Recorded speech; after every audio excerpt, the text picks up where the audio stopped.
Shalom a todos, comentarios de El Zohar para Shah Shimini. Quiero empezar este audio de comentarios hablando un poco de la introducción de la Torah cabalista del centro de Kabbalah, específicamente la lección de esta parashá. Y pues voy a leer textualmente. Dice así. Este capítulo describe la muerte de los dos hijos de Aarón, Nadab y Abiú. Existen algunas similitudes entre este evento y la historia de Yosef, relatada en Génesis. Cuando Yosef fue vendido como esclavo en Egipto por sus hermanos, ellos confesaron y dijeron, somos culpables. Sin embargo, está dicho que los hermanos en principio no entendían realmente la profunda iniquidad de lo que habían cometido. Esto fue claro para ellos solamente después de que se presentaron ante Jacob, su padre, y vieron su terrible dolor, como está escrito. Entonces Jacob rasgó sus vestidos, se puso ropa áspera sobre sus caderas y guardó luto por su hijo durante muchos días. Y él no quiso recibir consuelo. Esto está en Génesis 37, del 34 al 35. Efectivamente, Jacob lloró y guardó luto por 22 años, y nuestros sabios nos enseñan que Yehudá, uno de los hermanos mayores de Yosef, estaba triste porque no podía hallar la manera de consolar a su padre. Pero la tristeza de Yehudá estaba enfocada en el luto que sentía Jacob, en nada más. Más allá de eso, no había nada en la Biblia, en el Midrash o incluso en el Zohar que indique que Yehudá y sus hermanos entendían la gravedad del terrible error que habían cometido. Ellos pensaban que no había nada pecaminoso en lo que habían hecho. Y además, ellos vieron que la Shejinah, o sea, el más alto espíritu que se puede percibir en la tierra, la Santa Shejinah seguía con ellos a pesar de sus malas acciones. Tenemos evidencia de esto en el versículo. Y sus hermanos fueron a apacentar las ovejas de su padre. Está en Génesis 37:12. La palabra et tiene dos puntos sobre las letras. Estos puntos nos indican que la Shejina estaba en presencia de ellos. O sea, cuando uno está leyendo en hebreo algún capítulo de la Torá en el Humash y lo tiene en hebreo, y si sobre alguna letra aparecen dos puntos, quiere decir que en ese párrafo o en esa palabra está haciendo referencia a la Santa Shejina. Dice el Zohar en Hashmatot 7:43, todas las letras que están incluidas en la Shejina, la cual es Malhut llamada Et, o sea, Aleph Taf, ya que incluye todas las 22 letras de la Aleph a la Taf, se originan en los aspectos de las 22 letras de la Torah. Es lo mismo que explicábamos previamente con el tema de por qué se hacen bendiciones, por qué se dice Baruch Atah, y que en la palabra Atah está la letra Aleph y está la letra Taf, que son Aleph, la primera letra del alfabeto hebreo, y Taf, la última. O sea que está representando que cuando uno dice Atah, está mencionando todas las letras del alfabeto hebreo de golpe. Continúo. A pesar de que les tomó 22 años reconocer su falta, finalmente llegó un momento en que los hermanos de Yosef entendieron claramente el error que habían cometido. Pero incluso cuando comenzaron a sentir el dolor físico del hambre durante la época de la gran hambruna, ellos todavía no se daban cuenta de que algún pecado o transgresión de su parte podría haber causado tal devastación. Este es el poder de nuestro ego, el cual nubla nuestra percepción acerca de la verdadera causa del dolor en nuestra vida. Cualquier forma de sufrimiento, ya sea físico o emocional, es un mecanismo para despertarnos ante la necesidad de examinar nuestra vida. Si observamos atentamente con honestidad y motivación sincera, podremos ver en qué nos hemos equivocado. En este momento, yo quise empezar un poco con estas palabras de la Torah cabalista porque estamos pasando tiempos difíciles, todo el mundo ya lo sabe, no hay necesidad como de recordarlo, pero lo más importante es entender por qué están llegando esos momentos duros, esos momentos difíciles. Em, no es solamente decir porque el virus está suelto y que cualquier persona se puede infectar, sino cuál es la causa. Así como los hermanos de Joseph solamente están concentrados en el dolor, pero no están concentrados en que ellos fueron los culpables de que todo esto esté sucediendo. Asimismo, la humanidad está, como se dice, con mucho miedo y poca vergüenza. Está pensando con temor acerca de la enfermedad, pero no está conectando sobre qué acciones a nivel humanidad llevaron a este estado de las cosas. ¿Por qué el sistema espiritual tomó la decisión de soltar una plaga de esta proporción en este momento? Y pues dentro de lo que es Kabbalah, hay distintos tipos de juicios que pueden llegar al mundo. Pueden llegar juicios en la economía, pueden llegar juicios en la salud, pueden llegar juicios en la violencia, pueden llegar juicios en la tranquilidad espiritual, en la tranquilidad psíquica. Y todos esos juicios, de una o en otra manera, pueden venir por los acusadores, por los ángeles acusadores. Sin embargo, cuando ya el decreto es hambre, y eso lo está diciendo aquí, cuando ya el decreto es hambre, ya no es ningún ángel el que está acusando, ya es un castigo que está llegando directamente del trono celestial de Akadosh Baruj Hu, de Hashem. Cuando ya el decreto es hambre es porque Dios mismo está metiendo mano. Entonces ahí digamos que reflexionar mucho sobre la forma en la cual el hombre ha llevado el mundo, porque este tipo de situación está afectando es el mundo de los humanos. Y se ha dicho ya incontables veces que el mundo animal está perfecto. O sea, los animales, la naturaleza está en su mejor momento. Para la naturaleza no es esto es para el reino de los humanos que está pasando. Entonces, no es solamente clamar porque pase el mal momento, no es solamente rezar pidiendo misericordia, sino realmente hacer actos de cambio en lo personal para que se vean después en lo colectivo.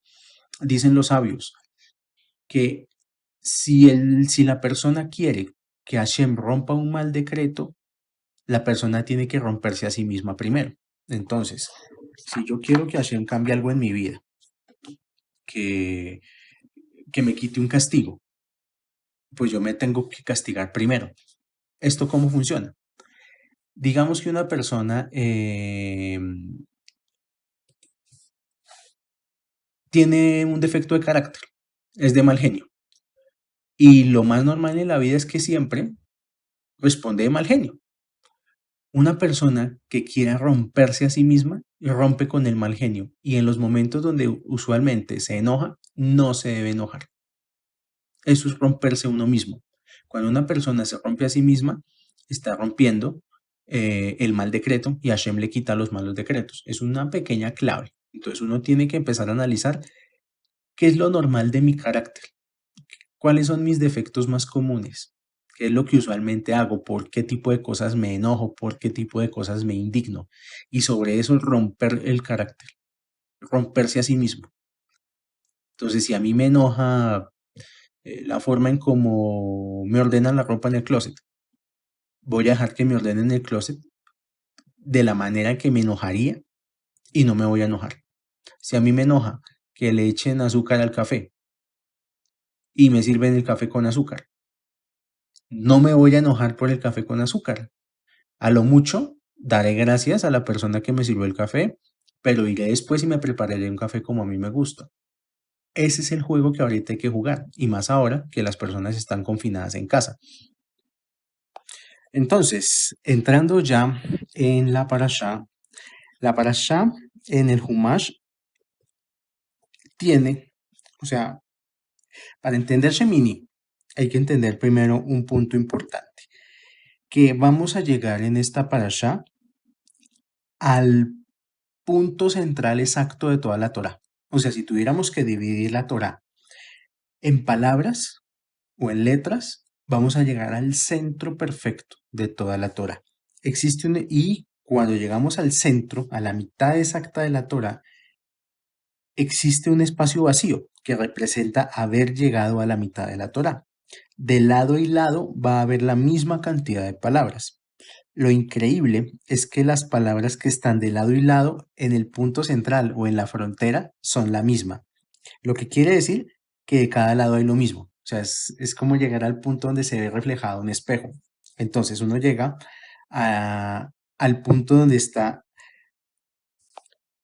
y cuando llegamos al punto del Humash donde dice Darosh y luego Darash, en medio de Darosh y Darash hay un vacío.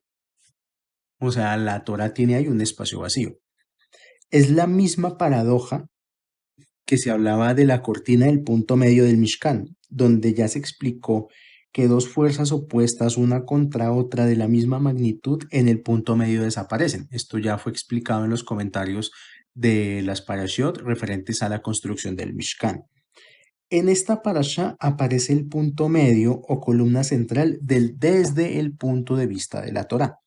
Y también aparece el punto medio del tiempo, que es el equinoccio de primavera. No en vano, por eso estamos en Aries. Solo en Aries y en Libra existe la misma cantidad de noche y de día. Esto también ya fue explicado en otras parashot, que los signos de Aries y de Libra por eso son especiales. Y en cuanto a astrología, son los que dividen el zodiaco prácticamente. Casa 1 y casa 7 de la carta astral. Tiene mucho que ver y no es casualidad que justamente la Torá se divida cuando llegamos a Aries. Por lo cual, la energía de la Parashat Shemini es la eliminación de las fuerzas opuestas, con lo que desaparece por un instante el agarre que tiene la matrix física sobre nosotros. Por eso es que hicimos Pesaj, por eso es que estamos haciendo la cuenta del Homer, por eso todo lo que se está haciendo a nivel espiritual, o sea, no es solamente como una cuestión religiosa de recordación, no es solamente una cuestión de, digámoslo así, de remembranza, sino que realmente lo que está pasando es que tenemos una oportunidad única de que no nos toquen las fuerzas del caos o las fuerzas del rigor o las fuerzas del tikkun. ¿Está bien? Ahora, esta parasha tiene muchos temas. Hay temas relacionados a las leyes del kashrut, relacionados a qué alimentos son aptos, qué alimentos no son aptos. También, este punto aquí va a ser importante, va a ser de los más importantes que se van a hablar en estos comentarios. La muerte de los hijos de Aarón. Aarón tuvo 4 hijos, pero hubo 2 hijos que eran especialmente excepcionales, llamados Natab y Abiú. Mueren por ofrecer una ofrenda de fuego, el cual fue visto por un Etz Sará, o sea, un fuego extraño, un fuego que no se les había solicitado. La historia de la Torá dice que ellos incluso llegaron ebrios a hacer una ofrenda que no se les había solicitado, una ofrenda de incienso, aunque ni siquiera el Midrash ni el Zohar son claros en decir si ellos estaban embriagados de licor o estaban embriagados de la energía espiritual del templo. El caso fue que hicieron un servicio, lo que se llama un servicio extraño, un servicio que no les fue solicitado. Y como ellos eran de tanto nivel espiritual, ellos eran prácticamente ángeles, pues al momento de que abrieron ese portal en el templo haciendo este servicio espiritual, la Hashem vio que era más pertinente recibir el sacrificio de ellos y no el sacrificio del incienso. Entonces dice aquí, empujaron el tiempo frente a Hashem y fueron consumidos. La luz tomó como mejor ofrenda a ellos. Ahora, Shmini quiere decir octavo. Esa es la traducción. Entonces estamos hablando de el número 8. Hablamos de que Natat y Abiú lo que hicieron realmente fue empujar el tiempo. Y el concepto de empujar el tiempo conecta con la conexión del octavo día. Acuérdense que en los comentarios anteriores de la semana pasada, Moshe le pidió a Aarón y a sus hijos que permanecieran 7 días en el templo y que durante esos 7 días ellos iban a tener una preparación. Ahora nos está diciendo esta parashá. Vayhi bayom hashemini kara Moshe leAharon ulbanav ul signer Israel. En español. Y fue en el día octavo. Llamó Moshe a Aarón y a sus hijos y a los ancianos de Israel. Está hablando del día octavo. La palabra día en la Torá no nos quiere hablar de días de 24 horas. Cuando la Torá nos habla de día, nos está hablando es de niveles, niveles de conciencia o planos dimensionales, no nos está hablando de días de la semana. Y cuando la Torá dice días en plural, está hablando desde los días de la creación primordial. Día, niveles. Días, los días de la creación. En la porción anterior, se le pide a Aarón y a sus hijos que permanezcan dentro del templo 7 días. El octavo día es el tiempo que sucede después de los 7 niveles que pasó el sumo sacerdote para consagrarse. En Kabbalah, cuando aparece el nivel 8 y el nivel 13, hace referencia a estar por encima de la naturaleza. Muchos de los comentarios de esta parasha tienen que ver con esto, el octavo nivel y estar por encima de la naturaleza. El número 7 se refiere y contiene a la naturaleza, o sea, cuando hablemos de naturaleza siempre va a conectar el número 7.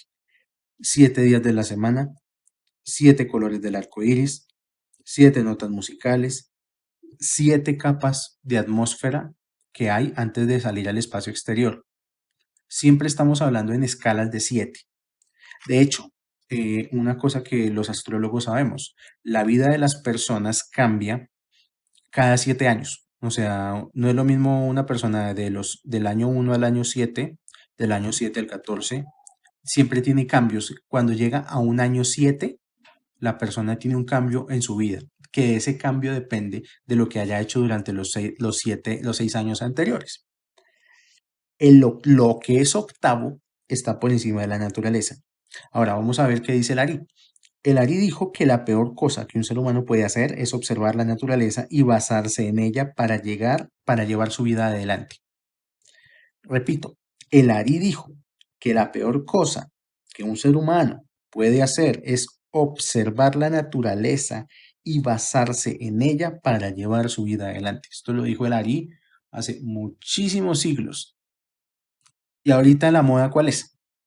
La gente que dice, ay, la naturaleza es sabia, yo voy a estar alineado con los ritmos de la naturaleza, voy a hacer lo que la naturaleza haría.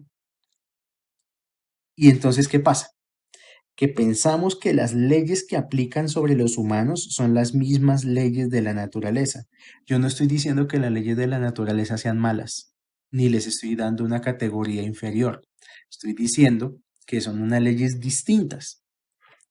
Entonces, una persona que cree que las leyes de la naturaleza son las mismas leyes para el hombre, se percibe equivocadamente arraigado a la tierra. Pues somos hijos de la madre tierra y la Pachamama y todo, bla, bla, bla, bla.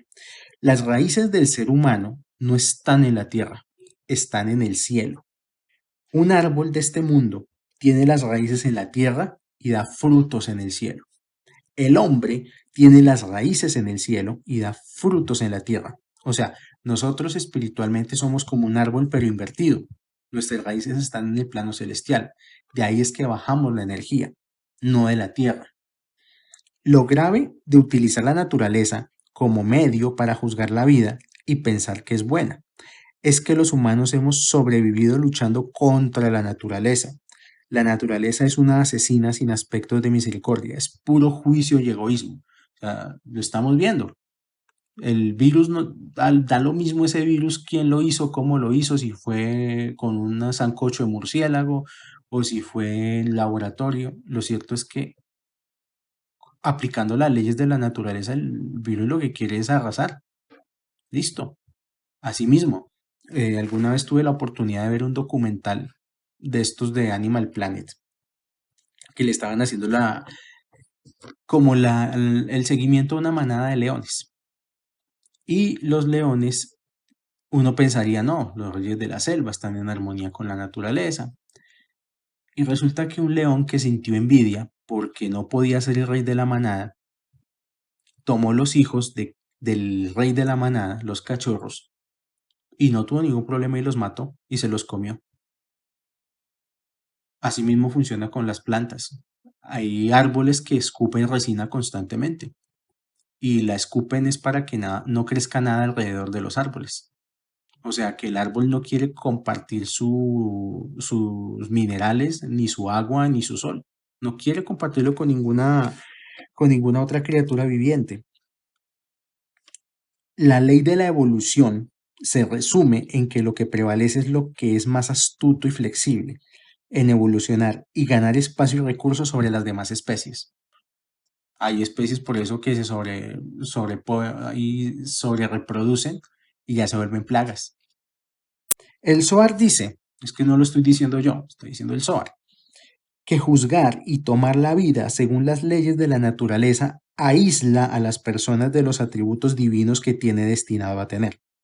Bueno, ¿qué debemos entonces hacer? La pregunta sería, entonces, bueno, si la respuesta no está en la naturaleza, ¿qué hago yo?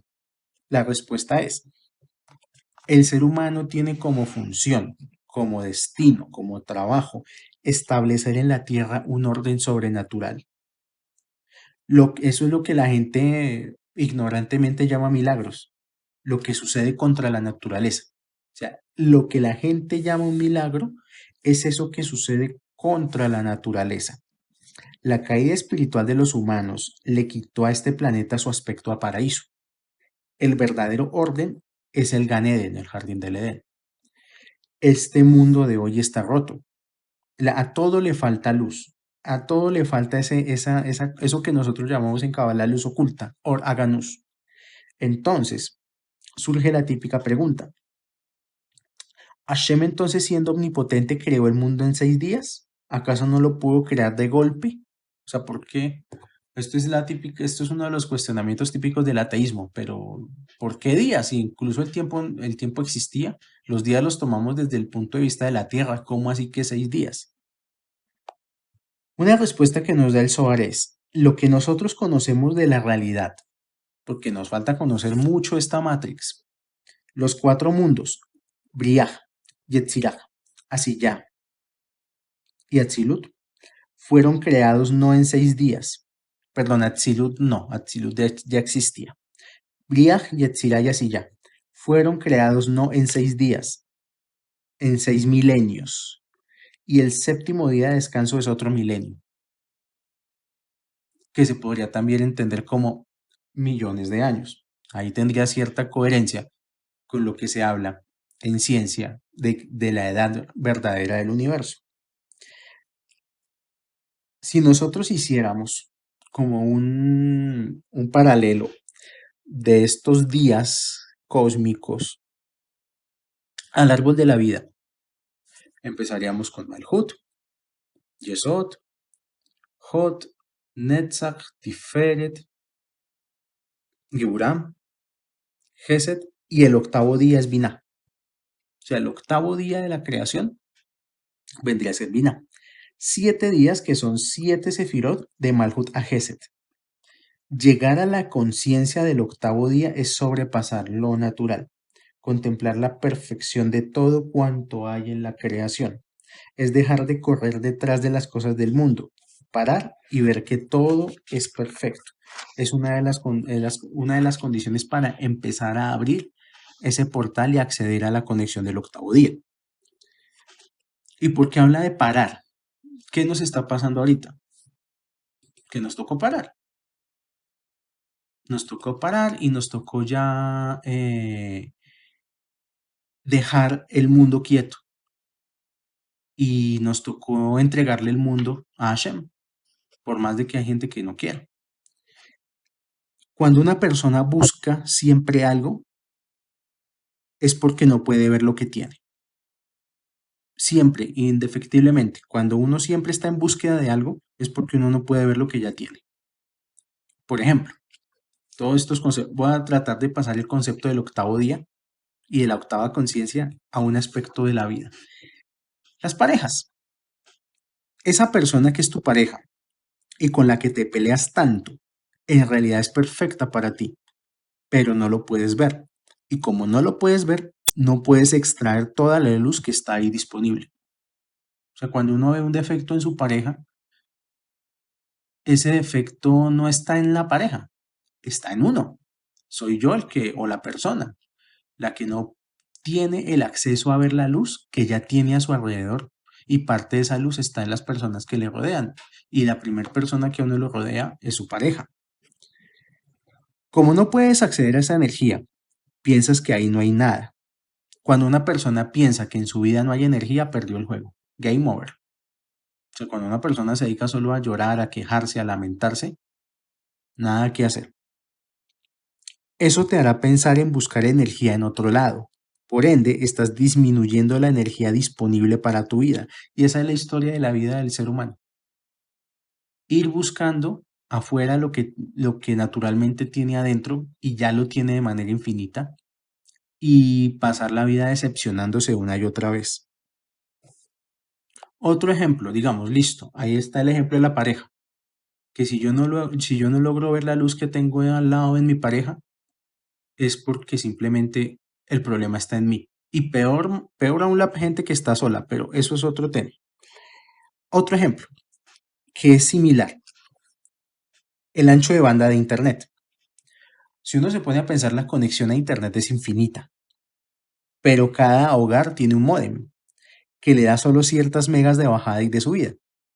Ese módem, ese módem es la percepción humana. La gente piensa que si no puede conectar con la energía es porque no hay energía. Cuando piensas que tu relación debe ser mejor es cuando empeora y empiezas a sentir menos. Ese tipo de personas que no les es suficiente el tipo de relación que tienen o que piensan que debe ser mejor, empieza a escasear la energía inmediatamente. Capacidad de conectar es tener capacidad de percepción. Ejemplo, es lo mismo que la gente que busca conexión con el creador. Yo pongo otro ejemplo terrenal. En el mundillo de las redes sociales, todo el mundo habla pestes contra el presidente y todo el mundo maldice al presidente y el presidente es esto y el presidente es lo otro. Pero ¿qué pasaría si esas personas que maldicen tanto al presidente por redes sociales tuvieran la posibilidad de conocer al presidente y de que se los presentaran? ¿Será que irían y lo insultarían con la misma vehemencia? O de pronto buscarían es como, oiga, señor presidente, ¿cómo está? Mucho gusto. A ver si soy claro que uno muchas veces actúa por conveniencia. Mucha de la gente que tiene rabia contra el gobierno, mucha de esa gente, si el gobierno le ofreciera algo, se acabaría la rabia contra el gobierno. Y la historia de la corrupción estatal es eso, que el que llega allá llega es a robar. Y los que se quejan del gobierno generalmente son las personas que si les ofrecerían un puesto público serían los primeros en la línea para también favorecerse del Estado. ¿Qué quiere alguien cuando, por ejemplo, quiere conocer a un presidente? ¿Quiere ser su amigo o quiere favores? La gente quiere favores. La lógica del ser humano es buscar algún provecho y de esto no escapa la espiritualidad. La adhesión con Hashem para muchos es para recibir algo a cambio. O sea, yo quiero saber cuáles son las leyes del universo para torcerlas a mi favor. El ser humano siempre quiere algo a cambio.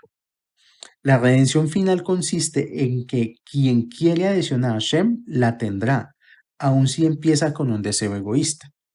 Hay muchas personas que quieren sus deseos egoístas, pero sin reconocer que hay un orden cósmico detrás. Esto es peor aún. Por lo menos el que cree en Dios lo tiene en cuenta y se esfuerza espiritualmente.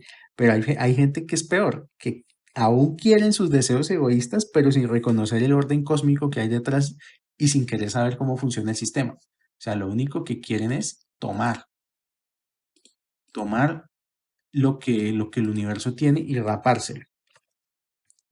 Estos son los que el Zohar llama que se convertirá, o sea, la gente que está en un camino espiritual y que quiere adhesión con Hashem, es la que el Zohar llama a convertirse en un pueblo de sacerdotes de los demás pueblos.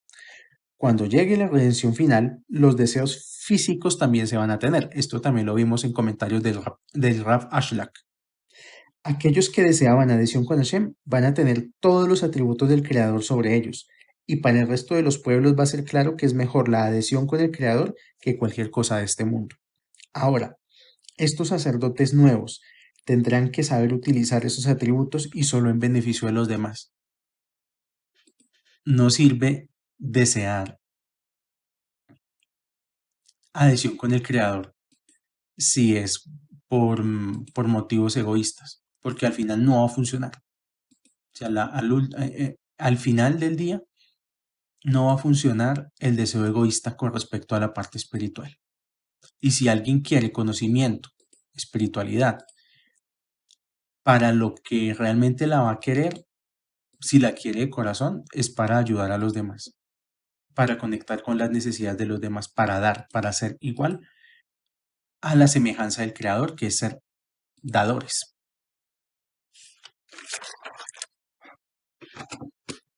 Esto nos lo reafirma el Rabí Elazar sobre esta discusión. Entonces, Rabí Elazar abre la discusión. Y resultó que en el octavo día, cierro comillas, ¿por qué la Torah menciona el octavo día? Puesto que sí es en referencia del otro versículo que dice, y no deberás salir de la puerta de la tienda durante 7 días, puesto que son 7 los días de tu consagración. ¿Por qué está escrito 7 días y no en el séptimo día? ¿Sí se entiende la diferencia? No es lo mismo decir 7 a séptimo. Feliz es la porción que le da la Torah a sus sacerdotes. En la era de la redención, todos los que buscaban unirse a la luz del árbol de la vida, su genética también será reseteada, y todos serán como sacerdotes, justo como le sucedió a Aarón. El Zohar dice que a Aarón, literalmente, le quitaron las manos que él tenía, le pusieron unas manos nuevas y su genética cambió en todo su cuerpo. Hay historia con respecto a esta parashá de que Aarón, si nos retrotraemos al becerro de oro, uno de los grandes responsables de la creación del becerro de oro fue Aarón, porque Aarón fue el que prestó ayuda para que el becerro de oro existiera. Eso ya lo hemos estudiado eh, en otras parashot. ¿El tema cuál es? El tema es que no solamente Aarón prestó ayuda a la creación del becerro de oro, sino que el becerro de oro fue creado con maná, o sea, fue alimentado con maná. Eso generó cierta mancha espiritual en Aarón.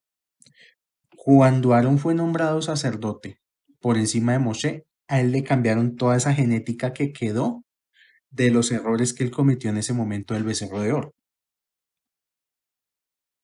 Cambiar la genética hace referencia a cambiar la herencia de los genes maternos y paternos. Así como Aarón tuvo esa oportunidad de resetear su genética, nosotros ¿cómo podemos resetear la genética? Nosotros podemos resetear la genética reseteando los comportamientos y la herencia de papá y mamá, básicamente. O sea, nosotros tenemos esa misión espiritual, o sea, nosotros no podemos, por más de que amemos con el alma a nuestras familias, a nuestros padres, todo esto, no podemos cometer el error de seguir cargando con viejos patrones negativos heredados de nuestros ancestros. O sea, al papá y a la mamá hay que amarlos, hay que quererlos, hay que respetarlos, pero no cargar con el karma de ellos, ni con el tikkun de ellos. Y eso representa cambiar la genética. ¿Cómo puede uno atraer esto a la vida hoy? Dice acá, feliz es la porción que reciben los sacerdotes, porque reciben la corona del rey. La corona del rey hace referencia a Seir Anpin. Y su corona son las luces de Binaj. Y el aceite de unción va a bajar a humedecer a Seir Anpin y a Malhut. Cuando la generación de la redención tenga estas coronas de luz en sus genes y cuerpo, va a ser evidente lo inútiles que son todos los lujos y bienes materiales. El aceite que viene de Binah mantendrá encendidas las 7 luces de Seirampin. Esto es lo que tu emoción es, esto es que tu emoción esté con luz, cero carencia emocional. Por eso el secreto de durante 7 días serás consagrado. La consagración de los 7 días es poner en orden todas nuestras emociones, poner en orden Gesed, Geburah, Tiferet, Netzach, Hod y Yesod. ¿Sí? Una persona que no está entera emocionalmente le costará mucho conectar con la octava conciencia. Y eso es lo que nos pasa hoy, que en ciertas áreas de la vida estamos consagrados y estamos exiliados en ciertas otras áreas de la vida. Es evidente, para cualquier persona que digamos, haga cuenta, se dará cuenta, que tiene uno que corregir demasiadas cosas, aunque otras las tenga bien. O sea, no somos ni tan buenos ni tan malos. Siempre tenemos puntos a favor, puntos en contra. Entonces, continúa el Rab Ashlak. Esto quiere decir, por 7 días estarás ahí hasta ser consagrado. Es decir, que 7 días son 7 sefirot en las cuales Binah está incluida. Y consagrarán sus manos con el aceite sagrado. Y de esa forma es como pasan la abundancia de Jochma a las 7 sefirot de Zairampin que incluyen a Binah. Binah surgió como consecuencia del deseo de dar de Jochma. O sea, ya se sabe que por encima de Keter está el Ein Sof, de Keter se originó Jochma y de Jochma se generó Binah. Binah surgió como consecuencia del deseo de dar de Jochma, un deseo de dar sin límite y sin condiciones. Por ese efecto de Jochma pasan dos cosas. Uno, todo lo creado se parece a su creador o es reflejo de él. Dos, la aspiración máxima del humano debe ser su Jochma para influenciar. Influenciar es demostrar que lo que se descubrió trae algún resultado físico. Es decir, recibir para dar no es lo mismo que recibir para influenciar.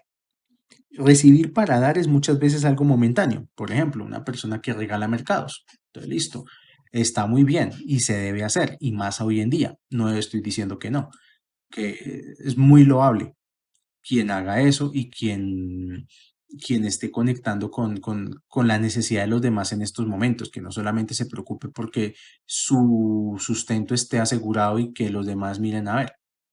Bueno, pero eso de alguna manera es momentáneo. Recibir para influenciar es más permanente porque el que recibe para influenciar puede llegar a enseñar. Es lo mismo. Es lo mismo que tener dinero no es para dar dinero. O sea, muchas veces hay personas que cuando se montan em, como en su propia película, ay, si yo me ganara el baloto, entonces ayudaría a mucha gente, le daría plata a este, le daría plata al otro, le pondría un negocio a fulanito. Y no es así, no necesariamente es así. Tener dinero no es para dar dinero. Ahora, puede ser que yo necesite dinero para poder hacer algo con él y que eso dé influencia. No entender esto es lo que hace que haya gente que piense que solo hasta el día que tenga puede dar. Por eso es que hay gente que hace esto. No da porque siente que no tiene y que no puede, y por ende que no puede dar. Si la persona tiene deseo de influenciar a sus amigos y familia, fíjese que tiene y con lo que tiene se puede. Hay gente que hoy en día lo único que tiene en este momento de confinamiento es su computador y conexión a internet. Y se pueden ayudar a ofrecer asesorías, a dar cursos en YouTube, a influenciar, a dar apoyo espiritual, apoyo emocional. Hay gente que lo único que está esperando es un supuesto escenario perfecto para cuando el escenario sea perfecto, entonces sí, ahí sí me puedo poner a dar. Si la persona tiene deseo de influenciar a sus amigos y familia, fíjese qué tiene y con lo que tiene se puede. Esas personas que para, entre comillas, ayudar, ponen unas excusas muy complejas y una vara muy alta, lo que hacen es poner la excusa perfecta para no hacer nada por nadie. Eso es. Ay, si yo me ganara la lotería. No, pues ya con lo que tiene a su alrededor, con eso se puede empezar a dar. Como las otras 6 sefirot están contenidas en Binah, se considera como que ella es parte de Zeir Anpin. Las 7 serían, entonces, Binah, Gesed, Geburah, Tiferet, Netzach, Hod y Yesod de Zeir Anpin. Entonces la pregunta es, muy bonita la historia, ya sabemos que es Zeir Anpin, y entonces ¿dónde está el octavo día? Porque pues esta charla fue para hablar del octavo día. El octavo día es Malhut. ¿Dónde tienen que ocurrir cosas sobrenaturales? Es en este mundo. Las cosas sobrenaturales ya están en los otros planos, pero se tienen que ver es aquí. Entonces, la congregación de Israel, que es llamada Bat-Sheba significa la hija de 7, la hija de 7 sefirot superiores. Bat-Sheba igual a Malhut. ¿Dónde tienen que empezar a pasar cosas sobrenaturales? Es sobre nosotros mismos. Si yo quiero conectar con la energía del octavo día, tengo que ser una persona sobrenatural. Ya trabajé sobre mis 7 emociones. Ahora tengo que ser sobrenatural. Listo. ¿Qué es ser sobrenatural? Y no es ser como los Vengadores ni como Spider-Man. Sobrenatural es algo fuera de lo que somos hoy. Hacer algo que esté fuera de mi naturaleza. La naturaleza, en este caso, en cuanto a comportamiento humano, es el instinto. Listo. Fíjate qué dice tu instinto y fíjate lo que aprendiste en tu casa. Eso no es lo que debes hacer. Ni lo que dicen los instintos, ni lo que aprendí en la casa. A menos de que la persona haya nacido entre sadiquim, o sea, que sean religiosos y observantes y sean padres muy elevados espiritualmente. Entonces sí, pero si nacimos de familias promedio, hay que superar eso. Todos los patrones de tus caídas anteriores están fundados en tu naturaleza y esto sí, cada quien analice en su vida. Los grandes errores que han tenido o las grandes caídas generalmente están fundadas en la propia naturaleza de la persona. Si bien Aarón entendía que debía pasar por un proceso de 7 días de rectificación, aun si él podía rectificar todo en un solo día, la idea era ir más allá de su capacidad y entender sus capacidades de permanecer en un estado de santidad por 6 días más. Es decir, el punto no es, en el caso de Aarón, de este ejemplo, Aarón no necesitaba pasar 7 días dentro de la tienda de encuentro. Él no necesitaba pasar en 7 días allá. Con un solo día ya él tenía el nivel espiritual. Pero él decidió tomarse los 7 días. Porque él necesitaba generar esa conciencia sobrenatural. Lo natural hubiera sido que en un día lo logre. Pero él necesitaba extender su capacidad espiritual. Por eso se tomó los 6 días más. Acá hay otro tema. Habíamos hablado que Aarón tuvo 4 hijos y que 2 hijos ya, chao, murieron. Le quedaron otros 2 hijos y estos 2 hijos también fueron instruidos para volver a entrar a la tienda de encuentro, pasar 7 días, todo esto. Ahora, llegó el momento en que los otros 2 hijos de Aarón iban a llevar una ofrenda. Y dice la Torá, Moshe indagó e indagó en las ofrendas. Lo que a Moshe le molestó no fue ningún tema relacionado con la ofrenda, más sí con el hecho de que se la comieron afuera del templo, lejos del lugar sagrado. Contexto. Las ofrendas muchas veces se podían comer. Entonces, hay ofrendas que se tenían que quemar íntegras, se iban, se volvían carbón y ceniza. Había ofrendas que se podía hacer como un pequeño asadito, se podían comer panes ácimos, dependiendo del tipo de ofrenda, se podía comer. En el caso de estos otros dos hijos de Aarón, ellos decidieron hacer todo el servicio espiritual dentro de la tienda de encuentro, dentro del templo, y salieron y se comieron la ofrenda por fuera. Y entonces Moshe se puso de mal genio, que como así. Llevan la ofrenda más sagrada al lugar más sagrado para luego írsela a comer a cualquier lado. Es decir, lo que a Moshe le molestó fue que el resto de la gente no podía entrar al templo a comer de la ofrenda sagrada. Y ellos que podían comer dentro de la tienda, ¿por qué no lo hacen? Es lo mismo. En parashot anteriores hemos hablado que cada zona de la casa tiene su poder y su influencia. La gente tiene un sitio para comer en su casa, una mesa. ¿Por qué se va a comer a la cama? La mesa de la casa es un lugar que está consagrado para comer. La cama es un lugar que está consagrado para dormir. ¿Por qué se llevan el trabajo a la cama? Se ponen a mirar, a trabajar con el computador en un lugar que está consagrado para dormir. Tienes cosas sagradas en tu casa. ¿Las usarías para la clipa? O sea,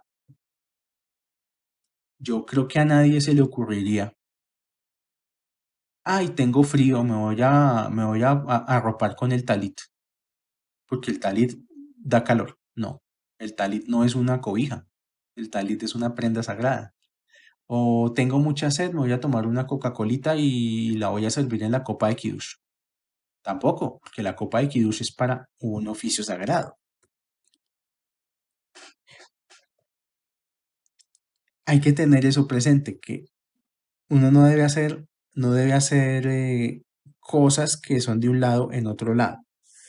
¿Por qué el santo bendito sea es tan particular frente a los adikim? Respuesta. Él lo hace y él toma nota también de sus errores, puesto que él desea elevar su santidad. Lo que significa es que, para las personas que estudian Kabbalah, el tikkun se acelera para eliminar el ángel de la muerte. De ello, el Satán. De hecho, el Satán usa el tiempo como arma estratégica para que las personas no vean la relación entre causa y efecto. Alargar el tiempo entre una mala acción y su consecuencia. Aquí lo que está oculto detrás de esta porción, de esta parte de la porción es una persona que realmente está conectada a un camino espiritual, inmediatamente comete un error, inmediatamente tiene su consecuencia. Y esto es una misericordia enorme, porque quiere decir que inmediatamente pagó y ya no tiene deuda, ya está redimido, ya puede seguir adelante.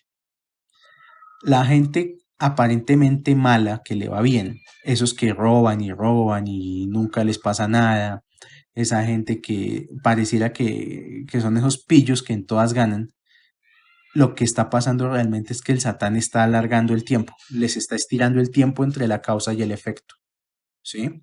Entonces, la persona se confía y dice, yo puedo seguir haciendo cosas malas, igual no me está pasando nada, esos bobos que se la pasan rezando, que se la pasan estudiando, ellos que en lugar de disfrutar la vida, Pero llega el momento en que el Satán llega y cobra, y cuando cobra, cobra con intereses y hasta de más. Hay que tener muy en cuenta eso y uno tiene que tener mucho cuidado cuando uno comete alguna mala acción y no recibe inmediatamente como el efecto, porque puede haber una trampa detrás. Pregunta, ¿cuántos mensajeros tiene el santo bendito sea? Respuesta, cuando es necesario los manda a todos juntos, hasta las bestias salvajes sirven de mensajeros para cumplir con su misión. Por eso está escrito en Vallicrá 26 al 29. Y enviaré bestias entre ustedes para que se roben a sus niños. Yo quiero aquí aclarar una cosa. La Torá no es un libro de castigo. No es que la Torá haya un viejito allá en las nubes esperando a que la gente cometa errores para castigarlos. Todo lo contrario. La Torá es un sistema de alerta temprana. No es un sistema de castigos. Y también esto comprueba que el sistema funciona de manera perfecta y predictible con leyes de la naturaleza. Es decir, siempre que la persona actúa de acuerdo con su naturaleza, el sistema se une a esa persona en forma de karma. La mejor manera en la que una persona puede atraerse problemas a su vida a lo loco es cuando la persona actúa según su naturaleza. Ay, es que yo soy de mal genio y de malas. Ay, es que yo no puedo evitar todo el tiempo estar comiendo dulce. Ay, es que yo no puedo evitar hablar más de la gente. Todo eso es naturaleza. Y la naturaleza no tiene ningún problema. O sea, esto no es una discusión ni moral ni ética. Esto es un tema netamente de causa y efecto. Y aquí la causa y efecto se une en forma de karma a través de la naturaleza. Dice Deuteronomio 28 al 49. 28:49. Yud-He Vav-He puede traer una nación en contra tuya. Hashem, si es necesario, puede mandar una nación completa en contra tuya. Y Rabbi Elazar pregunta, ¿entonces el santo bendito sea él usa a alguien de Israel como mensajero? Mensajero aquí es alguien que va a enviar castigo. Hago la aclaración, o sea, mensajero no es el mensajero que manda cartas, no, es alguien que va a mandar a cumplir una sentencia de juicio. O sea, y la pregunta que hace Rabí Elazar en este caso es si Hashem tiene esa capacidad de utilizar a una persona pura, a una persona del pueblo de Israel, para enviar juicio. Si eso es posible, porque pues para juicio podría enviar bestias del campo, podría enviar otro tipo de seres no tan elevados, pero la pregunta es, ¿Hashem usaría gente de su propio pueblo para juicio? La respuesta, sí puede ser que el justo sea puesto para castigar a los débiles, pero no un débil de Israel contra otro débil de Israel, a menos que lo que ocurra sea accidental, como está escrito. Y si un hombre no está acechando y esperando al otro, entonces Elohim puede permitir que esto ocurra. Es decir, solo un sadik puede reprender a un débil de la congregación de Israel, pero la pregunta es, listo, solo un sadik puede reprender a una persona de la congregación. La pregunta es, ¿alguien se puede autollamar sadik? De hecho, nadie puede llamarse sadik, porque nadie, o sea, nadie se puede eh, colocar ese título. Inmediatamente se colocan ese título, se da cuenta todo el mundo que no es tal, no tiene ese título. Prácticamente lo que nos está diciendo aquí esta porción es, nadie puede juzgar a nadie, pero continúo. ¿Por qué un débil puede reprender a un débil?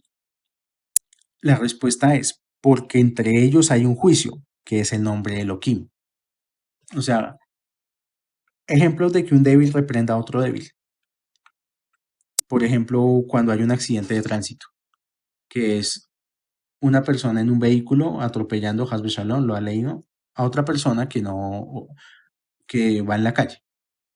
Cuando suceden esos, entre comillas, accidentes, es porque para ambas partes hay juicio. O sea, y uno tiene que tener mucho cuidado, porque si que a uno, digamos que Hashem a uno no lo utilice para enviar juicio a los demás. Si la persona se está dedicando a criticar y a enjuiciar a los demás, tiene que tener mucho cuidado, porque eso habla mucho de su nivel espiritual.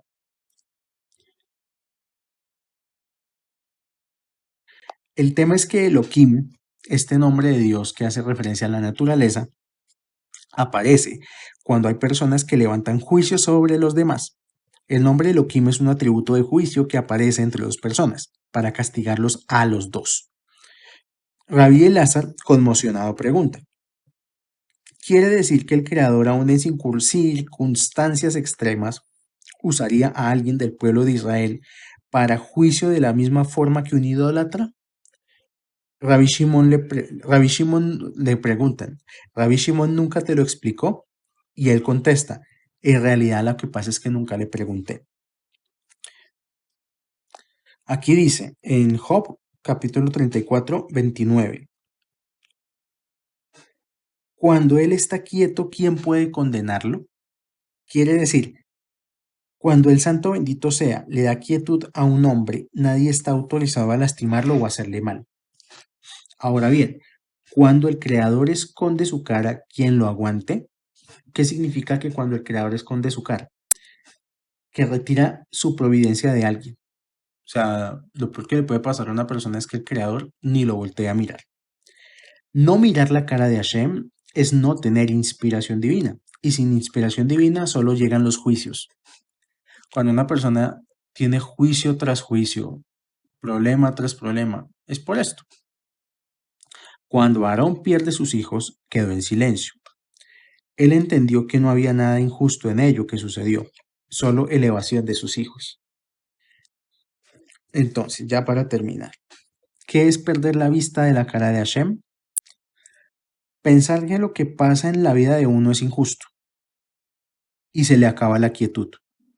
O sea, hemos hablado de quietud como desde el comienzo de los comentarios.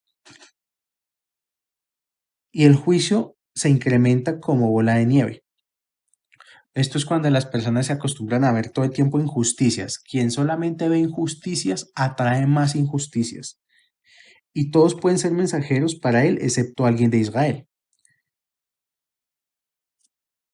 La cuestión es, quien se pone de juez a nivel de alma, se está preparando es para recibir un castigo. La cuestión es esa. Entonces la pregunta es, ¿yo me debo prestar para juzgar a alguien? Yo pensaría que no. O sea, ni siquiera por un tema ético ni moral, sino porque no me conviene. Y este es el mayor esfuerzo sobrenatural de todos. El mayor esfuerzo sobrenatural es no ponerse uno de juez de los demás. Por eso la columna central se llama indagar. Por ahí decía que Moshe indagó e indagó en las ofrendas. Indagar es pon la lupa sobre ti para no ejecutar juicios sobre los demás. En lugar de estar ejecutando juicios sobre los demás, indaguemos en nosotros mismos, pongámonos la lupa a nosotros mismos, en lugar de estar mirando el mal en los demás. Un esfuerzo sobrenatural es no hacer a otra persona lo que tú sientes que quieres hacer a esa persona. Ese famoso tema de, uy, quisiera decirle sus 3 verdades para que aprenda. Uy, esa persona cómo necesita de cábala en su vida. Uy, esa persona esto, esa persona lo otro. Lo más sobrenatural es no hacerle a la persona eso que uno siente que le tiene que hacer. Uy, le voy a decir sus 3 verdades y me va a escuchar y me va a tener que respetar. De eso, esos son los primeros pinitos para empezar a actuar de manera sobrenatural. Una persona que empieza a actuar de manera sobrenatural, le empiezan a pasar cosas sobrenaturales, empieza a tener ideas sobrenaturales. ¿Ahorita qué necesitamos? Ahorita no necesitamos gente ya entregada. Ay, no, que se va a venir una crisis, que se va a venir una recesión, que se va a venir esto, que se va a venir lo otro, que la gente así no necesitamos en este mundo. No necesitamos gente que esté emitiendo juicio, que esté decretando que pasan esas cosas. Esa gente, esa gente que se la pasa todo el tiempo como viendo noticias, viendo conspiraciones, viendo acá, viendo allá, esa gente está en la conciencia de los 7 días, porque está unida en afinidad de forma, es a los ritmos de la naturaleza.